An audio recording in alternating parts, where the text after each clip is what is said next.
Taste the Daily. Cuddalore மாவட்டம் பண்ருட்டி அருகே corona virus தொற்றுக்கு முதியவர் உயிரிழந்துள்ளார். இது குறித்த விவரங்களை செய்தியாளர் தாமரை கண்ணன் வழங்க கேட்கலாம். வணக்கம் தாமரை கண்ணன், விவரங்கள் என பதிவு செய்யுங்க. மாவட்டம் பண்ருட்டி அருகே உள்ள கீழ்மாம்பட்டு கிராமத்தைச் சேர்ந்த கிருஷ்ணமூர்த்தி என்பவர் கடந்த 2 வாரங்களுக்கு முன்பு சளி தொல்லை ஏற்பட்டு மூச்சு விடுதல் சிரமம் அடைந்துள்ளார். இதனால் இவரது உறவினர்கள் பண்ருட்டி அரசு மருத்துவமனை சிகிச்சைக்காக அனுமதித்துள்ளனர். மருத்துவ சிகிச்சை அளிக்கப்பட்டு மேல் சிகிச்சைக்காக கடலூர் மற்றும் புதுச்சேரியில் உள்ள தனியார் மருத்துவமனையில் சிகிச்சை அளித்துள்ளனர். ஆனால் கிருஷ்ணமூர்த்தி உறவினர்கள் கடந்த மாதம் 26ஆம் தேதி கிருஷ்ணமூர்த்தியை தனியார் ஆம்புலன்ஸ் மூலமாக புதுச்சேரி பிம்ஸ் மருத்துவமனையில் அழைத்து சென்றுள்ளனர். பிம்ஸ் மருத்துவமனையில் கிருஷ்ணமூர்த்தியை பரிசோதனை செய்த போது கொரோனா தொற்று இருப்பது தெரிய வந்துள்ளது.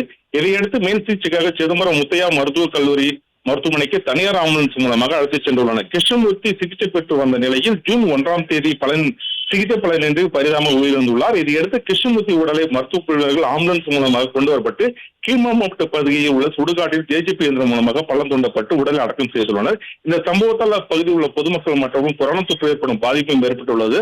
அரசு அதிகாரிகள் மருத்துவ குழுவுகள் இது சம்பந்தமாக எந்த ஒரு முன்னெச்சரிக்கை ஏற்பாடு செய்யாமலும் கொரோனா தொற்று பாதிக்கப்பட்டுள்ள நபரை சிகிச்சை அளிக்கப்பட்டு வந்த நிலையில் உயிரிழந்த சம்பவத்தால் அப்பகுதி ஒரு பரபரப்பாக ஏற்பட்டுள்ளது. ஆனால் அடக்கம் செய்யப்பட்டுள்ள நிலையிலும் மேலும் அப்பகுதியில் நோய் தொற்று பரவாமல் ஏற்படாத வகையில் முன்னெச்சரிக்கை ஏற்பாடு நடவடிக்கையாக எந்த ஒரு அறிவிப்பையும் திட்டங்களை செய்யாமலும் மருத்துவ குழுக்கள் பரிசோதனை செய்து அப்பகுதியில் முகாம் அமைத்து மருத்துவ குழு பரிசோதனை செய்யப்படும் என ஒரு திட்டமும் எதுவும் செய்யாமலும் அப்பகுதியில் அதிகாரிகள் அலட்சியப்பட்டுள்ளனர். எனவே தமிழக அரசு அப்பகுதியில் உள்ள சிறப்பு மருத்துவ முகாம் செய்ய வேண்டும், முன்னெச்சரிக்கை நடவடிக்கை எடுக்க வேண்டும் என அப்பகுதி மக்களின் ஒரு கோரிக்கையாக உள்ளது. மாவட்ட நிர்வாகம் எதற்காக கொரோனா தொற்று பாதிக்கப்பட்டுள்ள நபரை ரகசியமாக அவசர கதியில் இருந்து அடக்கம் செய்தார்கள் என்ற ஒரு அச்சத்தில் அப்பகுதி மக்கள் இருக்கிறார்கள். அருண்,